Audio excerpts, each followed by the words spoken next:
conversations have you overheard in a language they assumed you don't know?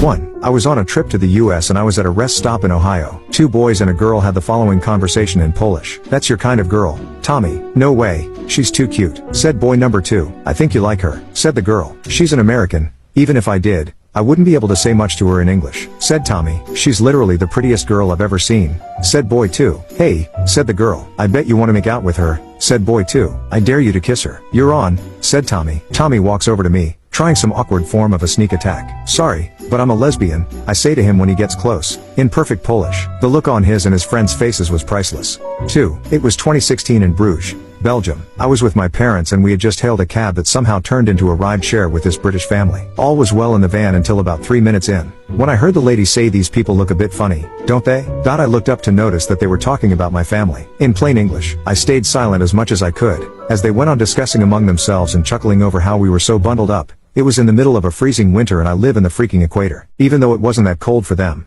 or how they couldn't figure out where we're from because apparently we didn't look Chinese enough nor Middle Eastern enough for them. Answer: neither. We're Indonesian, and all. During the whole ride, they were mocking us. My mother must have seen me giving them a death stare and asked if anything was wrong, in Indonesian. Topping it all off, they were of course chuckling at how my mom was talking really funny. I couldn't stand it anymore, so I answered my mom in English, making sure the British family heard me well. "Yes, there is a problem here. Some people actually still think that English isn't a universal language by now, and think that it's good fun to mock and make fun of other people just because of how they look." I spent the rest of the cab ride watching the blood drain from their faces. At least I was no longer the one being uncomfortable in that cab. 3. I am 14. I work in my father's office in summers and recently a very talkative girl was hired. She was introduced to us and after a few hours I went out to a restaurant for lunch. I sat down after ordering and saw the new girl come in. She noticed me after she found her own table, right across mine. We didn't talk or greet each other. She got a call from whom I assume is her best friend. She was talking very loudly.